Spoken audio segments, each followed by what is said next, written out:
और आपका आज की वीडियो में स्वागत है। आज हम लोग देखने जा रहे हैं एक पाकिस्तानी व्लॉगर की वीडियो जो कि बहुत ही अच्छी वीडियोस बनाते हैं, लेकिन जो टाइटल उन्होंने आज लिखा है उससे हम लोगों को लगा कि हमें भी ये वीडियो देखनी चाहिए कि उन्होंने क्या बोला है इसमें।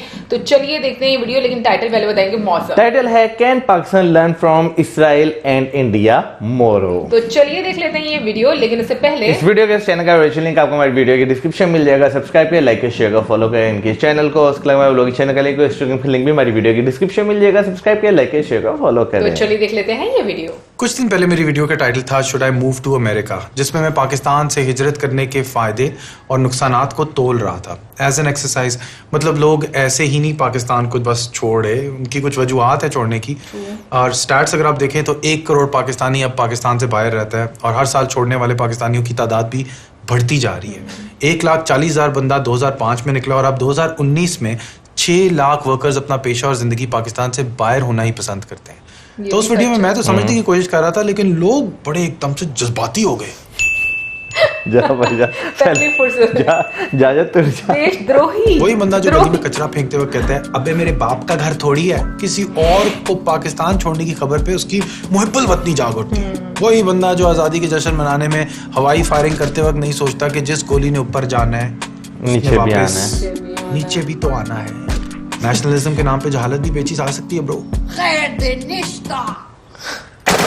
थोड़ा सोचो, सोचो कि लोग पाकिस्तान को क्यों छोड़ना चाहते हैं। क्या उनमें टैलेंट की कमी है? Are they not faithful to the country? Talent तो पाकिस्तानियों में बहुत है, बस उसकी तरबियत नहीं की जाए। मतलब हाँ, ऐसे भी लोग हैं जो कभी इस मुल्क को ना छोड़ना चाहें, जैसे कि मैं, जिसको इज्जत और कमाई इस मुल्क ने दी अल्हम्दुलिल्लाह। तो वो तो नहीं छोड़ना चाहेंगे ना। इंसान तो उधर ही रहना चाहता है जहाँ उसको इज्जत और कमाई मिले। मतलब लोग गुर्बत और जलालत की जिंदगी तो नहीं रहना चाहते ना यार। यहाँ की माइनॉरिटी से आप जाके जरा पूछें, हर इंसान मेरे वाले हालात में नहीं है। आप सोचो, आप पाकिस्तानी टैलेंट हो और आपका पोटेंशियल ही ना रियलाइज हो रहा हो, तो आप उधर नहीं जाना चाहेंगे जहाँ आपकी सलाहियतों को बेहतर इस्तेमाल किया जाए।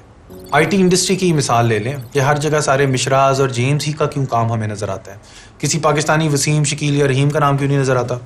तुम्हारे भी कोई दोस्त होंगे आईटी के अंदर, उनसे ही पूछ लो, क्या उनको किसी यहूदी ने रोका हुआ है या उनको किसी एजेंसी ने रोका हुआ है? तो लो जी, मजे की बात यह है कि हमने अपने आप को ही आगे बढ़ने से रोका हुआ है। पाकिस्तान में एक डेवलपर कोड लिखता है, दुनिया की बड़ी बड़ी एप्स को चलाने में उसका बड़ा हाथ होता है, लेकिन उसके अपने नाम से उसको कोई नहीं जानता, क्योंकि हम अपने लोकल टैलेंट को गोरे के नाम से। This is Ehsan Khan. I'm an Asian, British Asian actor.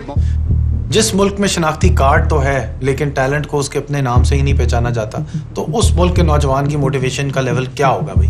मुल्क ऐसे ही नहीं छोड़ के जाना चाहती ना वहाँ। कभी कभी तो लगता है कि भाई क्या बनेगा, लेकिन अभी कुछ ऐसे नासिर हैं जो शायद सिस्टम में चेंज ले आए। असल में हम पाकिस्तानियों की बात ही यही है कि हम हार नहीं मानते।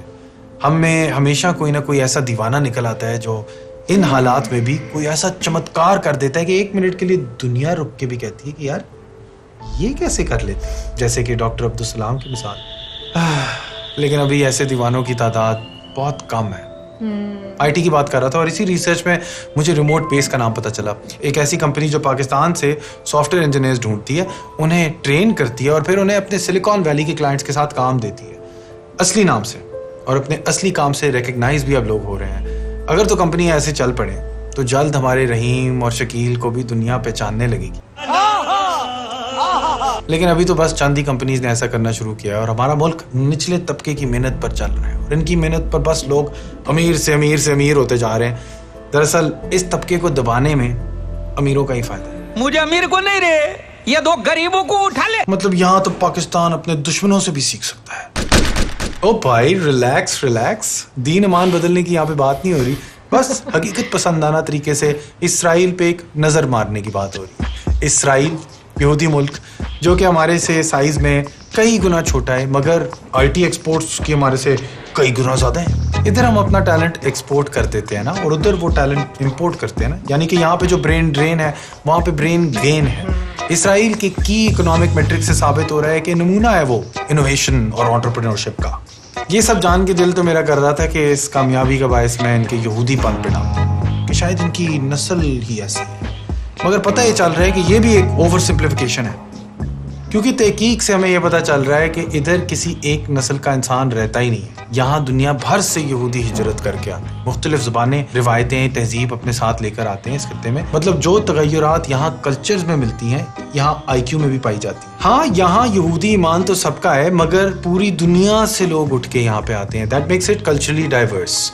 और यही बात इंडिया में भी पाई जाती है। रिलैक्स, कल्चरल डाइवर्सिटी की बात हो रही, दीन ईमान बदलने की बात नहीं हो रही। मतलब बहुत सी नस्लें हैं इंडिया में, ethnic, racial, gender, caste biases तो इंडिया में भी हैं जो कि हम सब में होते हैं, मगर काम के मामले में कामयाबी हासिल करने के लिए इन तासुबात को दरगुजर कर दिया जाता है। शायद इनसे हम यही सबक सीख सकते हैं और शायद यही वजह है कि इंडिया के टेक CEOs अमेरिका में बहुत कामयाबी हासिल कर चुके हैं। सिलिकॉन वैली में Microsoft, alphabet, Adobe, IBM, VMware, Vimeo, सब के CEOs जो है वो इंडियन विरासत के। तो नीचे सवाल जरूर आएगा, आर यू मुस्लिम? और उसके जवाब में हम कहेंगे कि क्या मुसलमान सिर्फ मुसलमानों से ही सबक सीख सकता है? तो इंडियंस ने ऐसा क्या किया कि आज बड़ी बड़ी कंपनीज ने अपनी भाग दौड़ उनके हाथ में दे रखी है। जहां हमने अंग्रेजों से तबकाती निज़ाम और अफसरशाही सीखी, वहां इंडियंस ने उनसे रिसर्च, मॉडर्न वर्क कल्चर और इंसानी रिसोर्सेज की इज्जत करना सीखी। अपने काम और अपने नौजवान टैलेंट को उनने चुक के रखा है, एलिवेट कर दिया। IT में उनके तालीमी इदारे, उनका सिस्टम, उनके बिजनेसेस सब मिलके एक एक इंजीनियर को चेंज मेकर बना रहे हैं। और हमारी सुई अभी तक 9 से 5 पे अटकी हुई है। चलो माना डिसिप्लिन जरूरी है, मगर ये 9 से 5 का सिस्टम तो गूगल ने भी काफी देर पहले तर्क ही कर दिया था। एक सॉफ्टवेयर इंजीनियर चाहे 4 से 8 बजे काम करे, 10 से 11 बजे काम करे, कोई फर्क थोड़ी पड़ता है। कंपनियों को तो ये फिक्र होनी चाहिए कि भाई काम करने वाला प्रेशर में तो नहीं आ रहा, उसका लैपटॉप काम कर रहा है ना, रिमोट बेस भी यही कर रहा है। मेरे ख्याल से वक्त आ गया कि अब हम इस यहूदी ऑब्सेशन से कुछ अच्छा भी सीख लें। पिछले 20 सालों से Google, Cisco, Microsoft, Intel, eBay सब इसराइल की सिलिकॉन वादी में बैठे हैं। कोई यहूदी साजिश करने नहीं, टेक्नोलॉजिकल इनोवेशन करने। बेसिकली ये टेक्नोलॉजी की तख्लीक ही है इनकी पैदावार का जरिया, खास तौर पे स्टार्टअप्स में। इसीलिए इसराइल को स्टार्टअप नेशन भी कहते हैं। इमिग्रेशन का भी कोई छोटा किरदार नहीं है इसराइल की तरक्की में। एक ह्यूमिलिटी आती है किसी नई जमीन पे जाके रहने से। मतलब आपके कुछ चाचा मामे का टहका नहीं है उस जमीन पर, और अगर आपको उस जमीन पर रहना है तो आपको उन्हीं के कानून कायदे के हिसाब से चलना पड़ेगा। किसी भी इमिग्रेंट से जाके बात करो, जहां पे भी वो रहते हो, तो वो अपनी कहानी जरूर सुनाएंगे कि उनको क्या कुछ पीछे छोड़ के आना पड़ा इस नई जमीन पे आके रहने के लिए, कैसे उनको सीढ़ी के नीचे से ऊपर चढ़ना पड़ा। सिलिकॉन के इंडियन टेक CEOs की भी यही खास बात है। ट्विटर के CEO जैक डॉर्सी ने जब इंडियन CEO प्राग अग्रवाल को चुना अपने आप को रिप्लेस करने के लिए, तो उसमें भी उनने यही खुसूसियत पाई, ह्यूमिलिटी की, जो कि कंपनी को चुनाने के लिए मुफीद है। So there's a very different skill set that you need to start a company because you don't have money. अगर पैसे भी नहीं है और आपके पास लोग भी नहीं है और आपने कुछ क्रिएट करना है, जब वो एक छोटी सी बेसिक सी चीज़ चल जाती है, फिर आपने नेक्स्ट स्टेज पे जाना है, आपने 3-4 लोग हायर करने हैं। The skill set for that is very different from the first skill set because now you need to manage people. Next stage है where you need managers to manage people.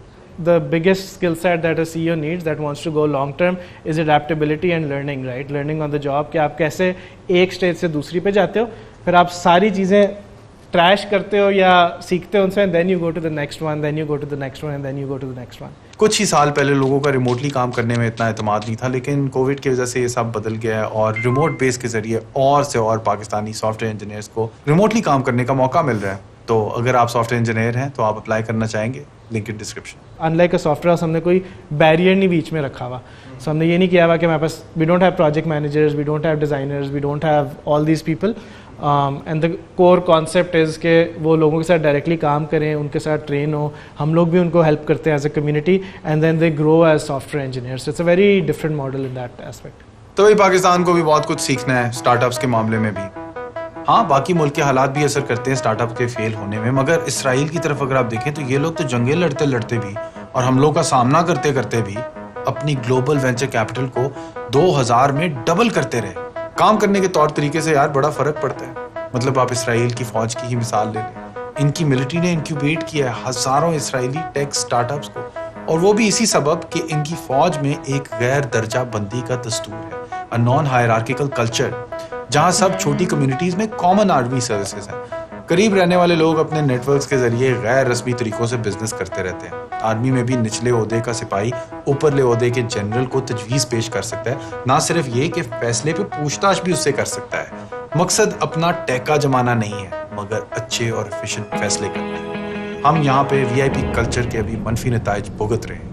जहाँ पे किसी से सवाल नहीं उठाया जा सकता।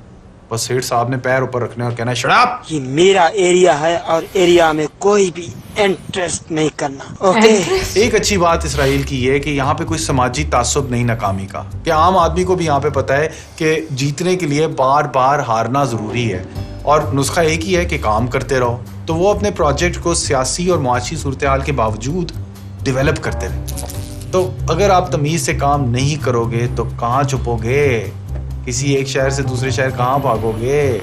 तो इसीलिए ट्रांसपेरेंसी की डिग्री ज़्यादा है और 2 नंबरी कम है। इसराइल में जो अफरा तफरी के हालात हैं वो भी बहुत मुफीद होते हैं स्टार्टअप कल्चर्स के लिए। मुसलसल तब्दील होते हुए माहौल में तरतीब आपका दोस्त नहीं, और टेक्नोलॉजिकल इनोवेशन के लिए ये भी चीज़ मुफीद है। इसको कम्प्लेक्सिटी साइंस में हम एज ऑफ केओस के फिनोमेना से डिस्क्राइब करते हैं। ये एज ऑफ केओस हम पाकिस्तान में भी एक्सपीरियंस करते हैं और कुछ पाकिस्तानी स्टार्टअप्स इसको इस्तेमाल कर रही हैं अपने आप को सक्सेसफुल बनाने के लिए, जैसे कि एयरलिफ्ट, बाजार, ज़मीन बाई किया। मगर जहां इंडिया में 85 यूनिकॉर्न कंपनीज हैं अब, और इसराइल में जन्म ली हुई टेक स्टार्टअप्स भी 79 यूनिकॉर्न्स बन चुकी हैं, पाकिस्तान में एक भी नहीं। Hello, darkness, my old friend. देखा आपने लापरवाही का नतीजा। मतलब इतनी भी मायूसी मत लो इस बात पर, क्योंकि 2020 से 2021 में पाकिस्तान की इंफॉर्मेशन टेक्नोलॉजी के सेक्टर में 40% ग्रोथ आई है। IT और IT इनेबल सर्विसेज में हाईएस्ट ग्रोथ रेट है ये compare to all other industries in this region. March 2021 में पाकिस्तान के ब्रॉडबैंड कनेक्शंस 100 मिलियन टच कर गए। Micro enterprises, independent consultants and freelancers have contributed around $500 million to the IT and ITES exports, and the annual domestic revenue exceeds $1 billion. Remote base भी America से dollar Pakistan ही ला रहा है, adding to the IT exports. मगर India का $79 billion है। That's almost 79 times more than Pakistan. अगर Israel की सूरत हाल पाकिस्तान से इतनी ही मुख्तलिफ है तो क्या पाकिस्तान उससे कुछ सीख भी सकता है?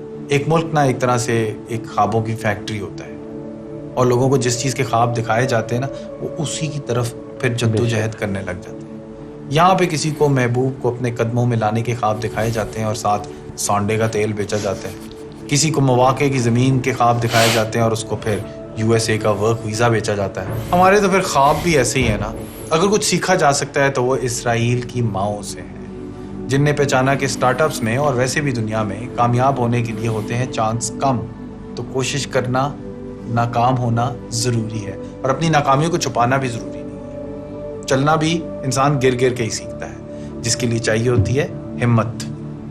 तो हिम्मत चाहिए कुछ फ़र्क और नया करने के लिए, मार्केट को डिसरप्ट करने के लिए। रिमोट पेस ने भी एक नया मॉडल लाने की हिम्मत की, जो कि रिवायती लोग कहते थे कि कभी भी पाकिस्तान में नहीं चलेगा, मगर इनने कर दिखाया ना।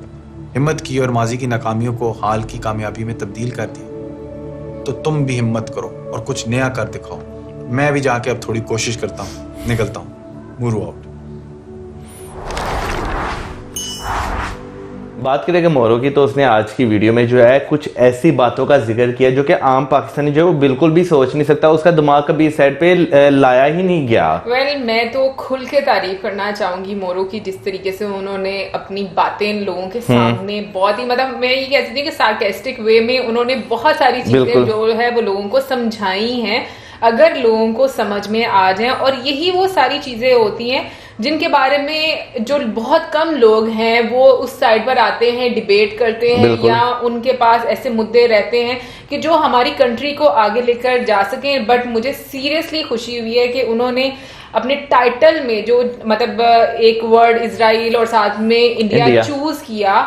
और पता है, मैं हमेशा ये बात सोचती हूँ कि इस तरह का एक माहौल बना दिया गया काफी टाइम से, लोगों के माइंड इस तरह से सेट कर दिए गए कि उनको शायद उन चीजों के अलावा और कुछ सोचने का मौका ही नहीं दिया गया। बट अब भी क्योंकि मैं ये बात सोचती हूँ कि इतने सारे प्लेटफॉर्म हैं, और अगर अभी भी आकर लोग ये कहें ना कि हमारे पास अपॉर्चुनिटी नहीं है, या हमारे पास प्लेटफॉर्म नहीं है, या हमें कोई बताने वाला नहीं था, हमें गाइड करने वाला नहीं था कि सही एक डायरेक्शन कौन सी है, तो मुझे लगता है कि फिर तो ये सरासर एक झूठ है, क्योंकि आप खुद ही अपने आप को चेंज नहीं करना। असल में हमारे यहाँ पे बेसिक चीज यही आती है कि हम लोग जो है अपने आप को खुद चेंज करना नहीं चाहते। हम कह रहे हैं, हमारा ये हमेशा एक होता है कि भाई जो जैसा चेहरा से चलने दो, एवं जो है डिस्टर्ब करने की क्या जरूरत है। अब मोस्टली पाकिस्तानी जो है नो डाउट पाकिस्तान से बाहर जाकर सेटल होना चाहते हैं, उसकी बहुत सारी वजूहात होती हैं, किसी की कोई रीजन होती है, किसी की कोई रीजन होती है, लेकिन मोस्टली लोग जो है अच्छी ज़िंदगी के लिए, अच्छा अर्न करने के लिए पाकिस्तान से बाहर चले जाते हैं, क्योंकि यहाँ पर वो यानी कि एक कल्चर नहीं जो है कभी डेवलप करने की कोशिश की गई कि लोगों को जो है थोड़ा एजुकेट करके इस तरफ लाया जाए कि आप जो है पढ़ें, आप स्टार्टअप करें, आप जो है मुल्क की ग्रोथ में जो है इजाफा जो है करें।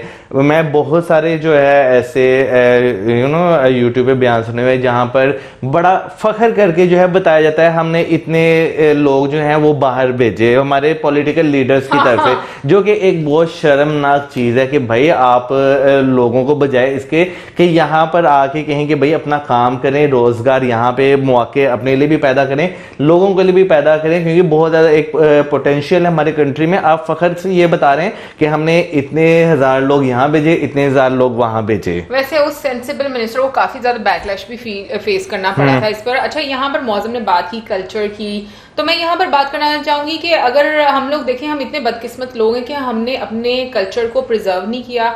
हमारे यहाँ पर डाइवर्सिटी हमें नजर नहीं आती।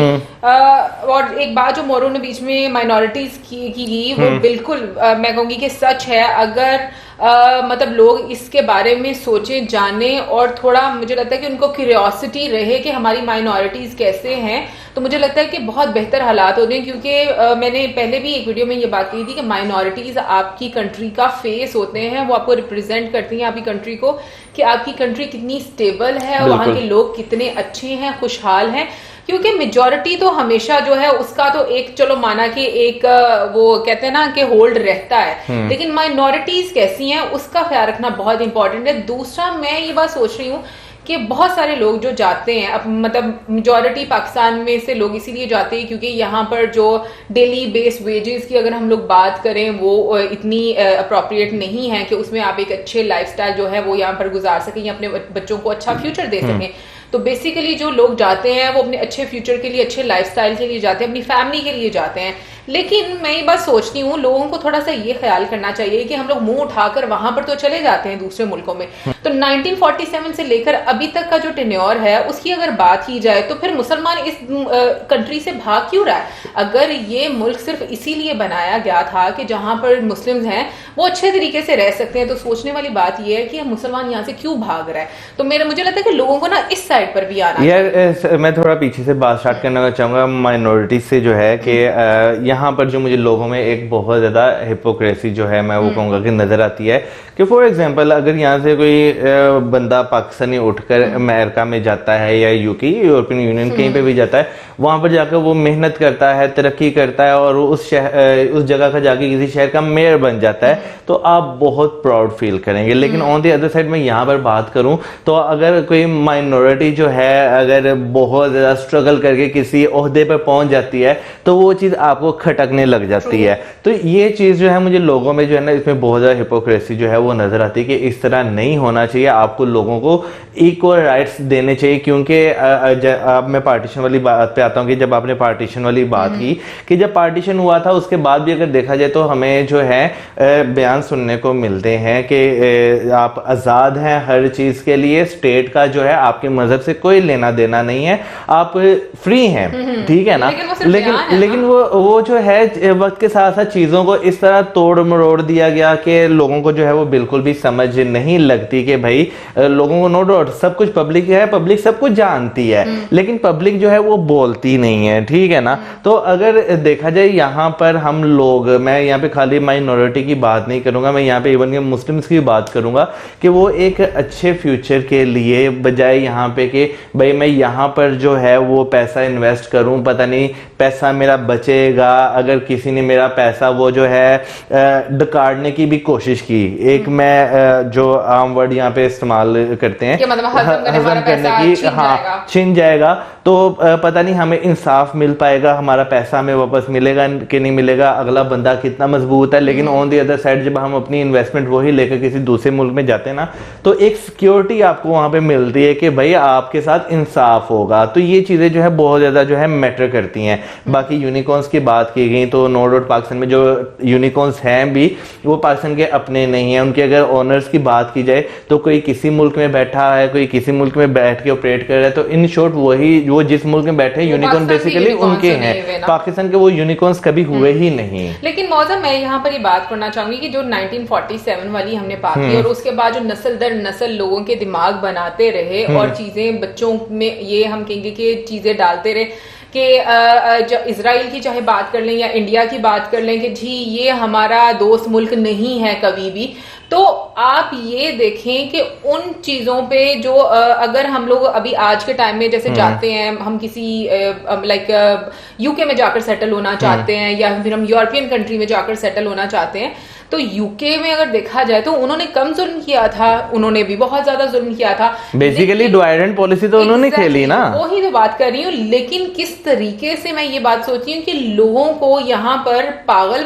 बनाया गया इतने टाइम से, और अभी भी लोग पागल हैं बहुत सारे। मैं इस चीज से भी कह रही हूँ, मुझे इतना एक सीरियसली दुख होता है कि आप लोग किसी की अचीवमेंट को एक्नॉलेज क्यों नहीं करते। आप रिलीजन को साइड पर रखें और अपने अंदर जो खामियां हैं उसको एक्सेप्ट करें और मुल्क को किस डगर पर लेकर जाना है, हमने आगे किस तरह से चीजें करनी है, इन सारी चीजों को आपको एक्सेप्ट करना आना चाहिए। यार बेसिकली मैं यहाँ पर बात करूँ तो हर इंसान जो है वो अपने आप को मनवाने में लगा हुआ है। हर इंसान कहता है, वो जैसे बात की ना सेठ साहब वाली बीच में एक बात की गई थी, हर इंसान अपने आप में एक सेठ है। हर इंसान कहता है कि भाई मैं हूँ, बस मैं ही हूँ, मेरे अलावा और कोई भी नहीं है जो कुछ कर सके। तो ये चीज हकीकत है, मुझे माशरे में ये चीज बहुत ज्यादा देखने को मिलती है कि हर इंसान जो है वो बेशक गलत भी है ना, वो ये कन्विंस करने में लगा हुआ है कि भाई मैं सही हूँ, अगला बंदा जो है वो गलत बयानी कर रहा है। तो ये चीज अभी से नहीं, एक बड़े लंबे अरसे से जो है हमें देखने को मिल रही है। बाकी मैं अगर इसराइल की बात करूं तो मैंने एक डॉक्यूमेंट्री देखी थी। हमारे यहाँ पे तो पता चलता है ना, जैसे ही औरत प्रेग्नेंट है तो भाई वो पूरे जमाने का जो एक अत्याचार है ना वो उस पर होना शुरू हो जाता है, ठीक है ना। हाँ, लेकिन ऑन दी अदर साइड मैं जो डॉक्यूमेंट्री देख रहा था, जिस तरह वहां पर औरतों को ट्रीट किया जाता है, वहां पर यानी कि डिफरेंट एनवायरनमेंट उन्हें क्रिएट कर दिया जाता है। तो नो डाउट जब आप इतना अच्छा एनवायरनमेंट देंगे ना औरतों को, तो वो फिर आगे से जो आने वाली जनरेशन होगी ना वो उतनी ही आपको जो है उसका रिटर्न बैक देगी। और मैंने एक डॉक्यूमेंट्री देखी थी इजराइल पर, तो मुझे सीरियसली से मेरी आंखें खुल गई। मतलब आप ये कह सकते हैं वहां पर मतलब जो इंटरव्यू कर रहे थे ना, उन्होंने ना जो इजराइल के लोग थे उनसे पूछा कि पाकिस्तान के बारे में। हाँ, उनको पता ही नहीं पाकिस्तान कहाँ पर है, कौन है। बिल्कुल। और यहाँ पर आप देखें बच्चे को पता होगा कि भाई पाकिस्तान यहूदी हमारा दुश्मन है, वो हमारे खिलाफ साजिश करता है। भाई मैं ये बात सोचती हूँ, जिस तरीके से वो साजिश कर रहे हैं ना, वो बहुत अच्छी साजिश कर रहे हैं। वो अपने आप को दुनिया में उन्होंने मनवाया है। मतलब एक जो इतना बुरा इंसिडेंट मतलब उनकी हिस्ट्री में हुआ है, हॉलोकॉस्ट का जो हम नाम लेते हैं, उसके बाद जिस तरीके से उन्होंने अपने आप को उठाया, मैं तो कहूंगी कि काबिले तारीफ ये चीज है। बिल्कुल। और मैं मोरो की जो है वीडियो में जैसे उन्होंने डिस्कस किया कि वो अमेरिका और पाकिस्तान का जो उन्होंने एक चीज किया, और जैसे लोग कमेंट करते हैं, नो डाउट लोग ऐसे कहते हैं जा तोड़ जा, यहाँ क्या लेने बैठा हुआ है, तो क्यों है यहाँ पर। मतलब जैसे आप इंडिया के बारे में अच्छी बात करते हो या इजराइल के बारे में अच्छी बात कर दो तो उधर ही चले जाओ। बिल्कुल, इसमें कोई शक नहीं। ये चीज बहुत बुरी लगती है। अच्छा, मैं एक बात यहाँ पे कहना चाहूंगा कि हमारे यहाँ पर देखने को ये मिलता है कि भाई हम यूरोपियन यूनियन को बहुत बुरा कहते हैं, हम अमेरिका को, हम डिफरेंट कंट्रीज की बात करें तो हम बहुत बुरा कहते हैं उन्हें। लेकिन लिटरली अगर आप जो लोग बुरा कहते हैं ना इनको, आप उन्हें कभी ऑफर देंगे ना कि यार चल उधर मैं तो सेटल करा देता, वो कभी इनकार नहीं करेंगे। वो वहाँ पे बेशक जितना मर्जी बुरा हो सके, लेकिन वो कहते हैं भाई हम वहाँ पे चले जाएंगे। और दूसरी जहाँ तक साजिश की बात है, मुझे कंफर्म नहीं पता कि वो ये किस बंदे का जो है लाइन है, लेकिन मैंने वो पढ़ी थी कि कोई आपके खिलाफ साजिश नहीं करता, आप अपने खिलाफ हमेशा खुद ही साजिश करते हैं। हमारे अपने ही तो खुद के खिलाफ साजिश करते हैं और हम उसी जाल में फंस जाते हैं। अच्छा, अब इसकी मैं एग्जांपल जो है दूं तो एग्जांपल यहाँ पे ये नो डाउट ब्रिटिशर्स जब यहाँ पर आए, उनका एक मकसद था यहाँ पे कब्जा करना, ठीक है ना। लेकिन साजिश करने वाले कौन थे? हमारे यहाँ पे जितनी भी सल्तनतें, जितने भी राजवाड़े गिरे वहां पर, यहाँ पर जब भी गिरे तो साजिश करने वाले कौन थे? अपने अंदर के लोग, आपके अपने देसी लोग। कोई बाहर वाला बंदा आके आपके अंदर नहीं बैठ गया था, वो तब बैठा जब आपके अंदर से जो है ना लोग जो साजिश कर रहे थे वो उनके साथ जा मिले।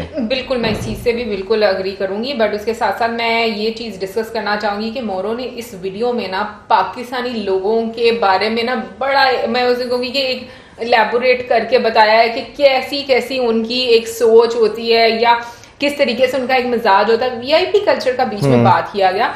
और वीआईपी कल्चर वाकई में यहाँ पर मुझे लगता है कि सबसे ज्यादा अगर हमारी नाकामियों का कोई रीजन है ना, वो वीआईपी कल्चर है। चाहे वो आम लोगों के लिए हो, चाहे वो प्रोटोकॉल्स भी जो वाकई में वीआईपी लोग हैं उनके लिए हो। ये इस तरह से लोगों में एक फेक रहने की एक मैं कहूंगी कि आदत डाल दी गई है ना, कि हम जो एक्चुअल में है हम वो नहीं रह पा रहे। तो मुझे लगता है कि ये चीजें बहुत ज्यादा जो है ना वो अपना कहते हैं ना किबला दुरुस्त करने की हम लोग को जरूरत है। तो पाकिस्तानी कौम को स्पेशली यूथ की मैं बात करना चाहूंगी यहाँ पर कि उनको अपने आप को बहुत चेंज करने की जरूरत है। और एक और चीज मैं बोलना चाहूंगी, एक पॉइंट था मेरा जो कि मैं उस चीज पर भी बहुत ज्यादा अक्सर डिबेट करती रहती हूँ, मतलब जब भी हमारी बात होती है मुख्तलिफ लोगों के साथ, कि हम जब किसी कंट्री में जाते हैं ना तो हमें वहां के रूल्स फॉलो करने चाहिए। और उस सरजमीन के रूल्स जो हैं, जो वहां के लोग हैं जिस तरीके से उन्होंने बनाए हैं उसी तरीके हमें अपनी 1.5 ईंट की मस्जिद नहीं बनानी चाहिए, जो कि मैं ज्यादातर पाकिस्तानियों में देखती हूँ कि कहीं पर जाते हैं ना तो इनको सबसे पहले अपनी 1.5 ईंट की मस्जिद बनानी होती है कि भाई हम डिफरेंट लोग हैं, हम किसी के साथ रच बस नहीं सकते। क्यों नहीं? अगर आपको इतनी ही प्रॉब्लम है वहां के कल्चर से, वहां के लोगों से, या आपको लगता है कि भाई आप वहां पर एडजस्ट नहीं हो सकते, तो आप चुप करके वही अपना बोरिया बिस्तरा उठाएं और आप अपने मुल्क में वापस आते हैं, बजाय इसके कि आप वहां पर केओस क्रिएट करें, दूसरे लोगों में प्रॉब्लम क्रिएट करें। क्योंकि ये जो मैं कहूंगी कि इस तरह के जो हालात जो पैदा हो जाते हैं ना, उसका सिर्फ खमियाजा 1-2 लोगों को नहीं भुगतना पड़ता, पीछे कंट्री के जो बाकी लोग बैठे होते हैं ना उनको भी भुगतना पड़ता है, क्योंकि आप अपनी कंट्री का इमेज ऐसे पोर्ट्रे कर देते हैं लोगों के सामने, जो कि मुझे लगता है कि बिल्कुल ही उसको डिस्टॉर्ट करके आप पेश कर देते हैं। बिल्कुल। मैं यहाँ पे जो है एक आखिरी बात यहाँ पे कहना चाहूंगा कि जब यहाँ पर अंग्रेज बर्चमान हो रहा था, यहाँ पे वो जो है ताकत जो है अपनी बना रहा था, तो नो डाउट तब जो लड़ने वाले लोग थे ना, उन्होंने जो है ये नहीं देखा कि कौन मुसलमान है कौन हिंदू है। मैं अगर बात करूं तो रानी लक्ष्मीबाई जी जो हैं वो भी अंग्रेज़ों के खिलाफ लड़ी, रानी महल जो हैं उनकी बात कीजिए वो भी अंग्रेज़ों के खिलाफ उन्होंने जो है अपनी एक पावर दी। फिर उसके बाद मैं अगर पेशवास की बात करूं, ठीक है, मराठास की, वो भी उनके खिलाफ लड़े। फिर हम अगर जो मराकर हमने मूवी देखी अगर उनकी बात करूं, तो यहाँ पर अगर मैं बात करूं ना तो आपको एक बहुत डाइवर्स कल्चर बहुत कुछ देखने को मिलता है। मुश्किल में आपको लोग एक साथ खड़े हुए देखने को मिलते हैं। बट मैं अपनी डिस्कशन बस इन कुछ लाइंस में ही सम अप करूंगी, क्योंकि बोलने के लिए बहुत कुछ है। मौसम, ये जो डाइवर्स कल्चर की तुम बात कर रहे हो ना, ये आफ्टर पार्टीशन में हमें अभी इंडिया में देखने को मिलता है। अगर हमें नहीं देखने को मिलता तो ये पाकिस्तान में हम लोगों को नहीं उस तरह से मिल रहा। तो मुझे ये लगता है कि ये चीज जो है ना, इन चीजों में आके लोगों की बहुत ज्यादा एक समझ होनी चाहिए और लोगों को अपने आप को करेक्ट करने की बहुत ज्यादा जरूरत है, बजाय इसके हम एक दूसरे की टांग खींच, बजाय इसके कि आप जब इंडिया के लोगों को देखें और आप ये कहें कि जी वो इतने सक्सेसफुल कैसे हो रहे हैं, पूरी दुनिया के सीईओज अच्छी अच्छी पोजीशंस पर हमें इंडियंस नजर आ रहे हैं, ये हमारे मुसलमानों के खिलाफ कोई साजिश है, तो ये कोई साजिश नहीं है, ये उनकी मेहनत है जिसके बलबूते पर वो लोग ऊपर जा रहे हैं। डे बाय डे वो लोग तरक्की कर रहे हैं और वो दुनिया को दिखा रहे हैं कि हाँ हम में इतना दम है कि हम लोग एग्जैक्टली कि हम लोग कुछ कर सकते हैं। तो अगर आप भी वही मेहनत करें जो कि इंडिया और इजराइल के लोगों ने किया है, तो डेफिनेटली आपके खिलाफ भी सारी साजिशें जो है वो खत्म हो जाएगी। तो आई होप लोगों को ये चीज जो है वो समझ में आए, क्योंकि यहाँ पर जितने भी लोग हैं सीरियसली जब से हम लोग वीडियोस बना रहे हैं और हम लोग चीजों को देख रहे हैं, आई थिंक हम लोगों के साथ लोगों तक यही चीजें कन्वे करने की कोशिश करते हैं कि जो एक्चुअल फैक्ट्स हैं वो लोगों के साथ डिस्कस किए जाएं। और बहुत सारे हमारे ना सब्सक्राइबर्स मौजम ये भी बीच में कभी भी पूछते हैं कि क्या कभी आप लोगों को कुछ ऐसा फेस नहीं करना पड़ा कि आप इंडिया की तारीफ करते हैं। तो ऑनेस्टली बोलूं तो मुझे कभी भी अगर मैं कहूँ ना कि हाँ हर दूसरे बंदे से कभी कुछ इस तरह की प्रॉब्लम नहीं, ऐसा कभी भी नहीं हुआ। एक आधा आपको बंदा मिलता है, लेकिन अभी तक की यूट्यूब जर्नी में मैं बोलूंगी कि अगर पाकिस्तान में से अगर मुझे कभी किसी से नेगेटिव वाइब आई हैं लेकर, तो आई थिंक वो एक इंसिडेंट ऐसा हुआ है, अदरवाइज इसके बाद ऐसा कुछ कभी नहीं हुआ।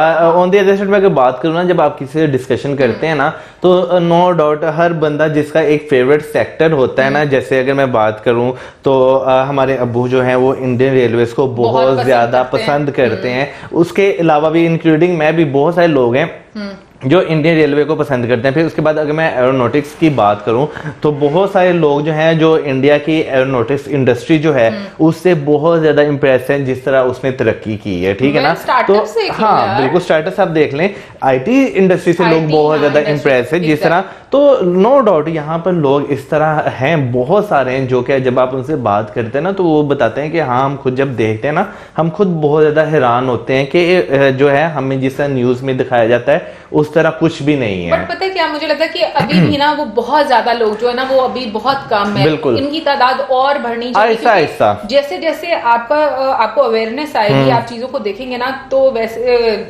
एजुकेट होना, एजुकेट के साथ अवेयरनेस होनी आप में। आई थिंक वैसे वैसे आप ना चीजों को काफी न्यूट्रल वे में देखेंगे, बाइस्ड होकर देखना बंद कर देंगे।